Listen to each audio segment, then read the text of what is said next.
Top quality और consistent performance के लिए सिर्फ सिल्वर पंप नाम याद रखना। ನಾರಾಯಣ ಸ್ವಾಮಿ ಒಂದು ಟೀಕೆ ಮಾಡಿದ್ದಾರೆ ಸರ್, ನಮ್ಮ ಜನರಿಗೆ ಅನ್ಯಾಯ ಮಾಡಿದ್ದಕ್ಕೆ ನೀವು ಕುಳಿತಿದ್ದೀರಿ. ಅವರು ವಾರಸ್ದಾರರು ನಮ್ಮ ಸಮಾಜಕ್ಕೆ ಆಗಲಿ ಪರಿಶಿಷ್ಟ ಜನಾಂಗಕ್ಕೆ ಆಗಲಿಕ್ಕೆ ಸಾಧ್ಯ ಇಲ್ಲ. ಯಾಕೆಂದರೆ ಅವ್ರ ಹೋರಾಟ ಅವ್ರ ಹಿನ್ನೆಲೆ ನಮಗೂ ಚೆನ್ನಾಗಿ ಗೊತ್ತಿದೆ. ಮಾತಿನಲ್ಲಿ ಇತಿಮಿತಿ ಇರಲಿ. ಅವ್ರ ಪಕ್ಷ ಅವ್ರನ್ನ ವಿರೋಧ ಪಕ್ಷದ ನಾಯಕರಾಗಿ ಮೇಲ್ಮನೆಯಲ್ಲಿ ಕೊಟ್ಟಿದ್ದಾರೆ. ಅದು ಅವ್ರಿಗೆ ಬಿಟ್ಟಂಥ ವಿಚಾರ. ಅವರು ಅದಕ್ಕೆ ಸಮರ್ಥನೆ ಮಾಡ್ಕೊಳ್ಳೋಕ್ಕೋ ಆ ವಿಚಾರನ ಬಿಂಬಿಸ್ಕೊಳ್ಳೋಕ್ಕೋ ಅವ್ರದ್ದೇ ಆದಂಥ ಹೇಳಿಕೆಗಳನ್ನ ಅವರ ಸಿದ್ಧಾಂತಗಳನ್ನ ಬದಲಾಯಿಸ್ಕೊಂಡು ಮಾತಾಡ್ತಿದ್ದಾರೆ. ಕಾಂಗ್ರೆಸ್ನಲ್ಲಿದ್ದಾಗ ಅವ್ರ ಸಿದ್ಧಾಂತ ಏನಿತ್ತು, ಈಗ ಅಲ್ಲೋದಾಗ ಅವ್ರ ಸಿದ್ಧಾಂತ ಏನಿದೆ.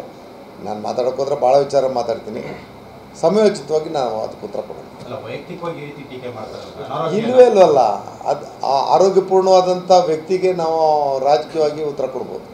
ರಾಜಕೀಯವಾಗಿ ಆರೋಗ್ಯಪೂರ್ಣವಾದಂಥ ವ್ಯಕ್ತಿಗೆ ಆರೋಗ್ಯಪೂರ್ಣವಾದಂಥ ಉತ್ತರ ಕೊಡ್ಬೋದು. ರಾಜಕೀಯವಾಗಿ ಅವಕಾಶಕ್ಕೋಸ್ಕರ ಸಿದ್ಧಾಂತನ ಬದಲಾಯಿಸ್ಕೊಂಡು ಹೋದಂಥವ್ರಿಗೆ ನಾವೇನು ಉತ್ತರ ಕೊಡಬೇಕಾದ ಅವಶ್ಯಕತೆ ಸರ್. ಈಗ ಬಜೆಟ್ ಸಂಬಂಧಪಟ್ಟ ನಾರಾಯಣ ಸ್ವಾಮಿ ಒಂದು ಟೀಕೆ ಮಾಡಿದ್ದಾರೆ ಸರ್, ನಮ್ಮ ಜನರಿಗೆ ಅನ್ಯಾಯ ಮಾಡಿದ್ದಕ್ಕೆ ನೀವು ಕುಳಿತಿದ್ದೀರಿ. ಅವರು ವಾರಸ್ದಾರರು ನಮ್ಮ ಸಮಾಜಕ್ಕೆ ಆಗಲಿ ಪರಿಶಿಷ್ಟ ಜನಾಂಗಕ್ಕೆ ಆಗಲಿಕ್ಕೆ ಸಾಧ್ಯ ಇಲ್ಲ. ಯಾಕೆಂದರೆ ಅವ್ರ ಹೋರಾಟ ಅವ್ರ ಹಿನ್ನೆಲೆ ನಮಗೂ ಚೆನ್ನಾಗಿ ಗೊತ್ತಿದೆ. ಮಾತಿನಲ್ಲಿ ಇತಿಮಿತಿ ಇರಲಿ. ಅವ್ರ ಪಕ್ಷ ಅವ್ರನ್ನ ವಿರೋಧ ಪಕ್ಷದ ನಾಯಕರಾಗಿ ಮೇಲ್ಮನೆಯಲ್ಲಿ ಕೊಟ್ಟಿದ್ದಾರೆ.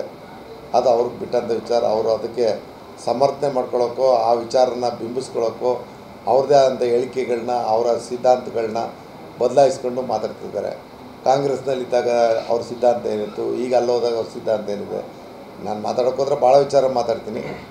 ಸಮಯೋಚಿತವಾಗಿ ನಾವು ಅದಕ್ಕೆ ಉತ್ತರ ಕೊಡೋಣ. ಇಲ್ಲವೇ ಇಲ್ವಲ್ಲ. ಅದು ಆರೋಗ್ಯಪೂರ್ಣವಾದಂಥ ವ್ಯಕ್ತಿಗೆ ನಾವು ರಾಜಕೀಯವಾಗಿ ಉತ್ತರ ಕೊಡ್ಬೋದು. ರಾಜಕೀಯವಾಗಿ ಆರೋಗ್ಯಪೂರ್ಣವಾದಂಥ ವ್ಯಕ್ತಿಗೆ ಆರೋಗ್ಯಪೂರ್ಣವಾದಂಥ ಉತ್ತರ ಕೊಡ್ಬೋದು. ರಾಜಕೀಯವಾಗಿ ಅವಕಾಶಕ್ಕೋಸ್ಕರ ಸಿದ್ಧಾಂತನ ಬದಲಾಯಿಸ್ಕೊಂಡು ಹೋದಂಥವ್ರಿಗೆ ನಾವೇನು ಉತ್ತರ ಕೊಡಬೇಕಾದ ಅವಶ್ಯಕತೆ ಸರ್. ಈಗ ಬಜೆಟ್ ಸಂಬಂಧಪಟ್ಟ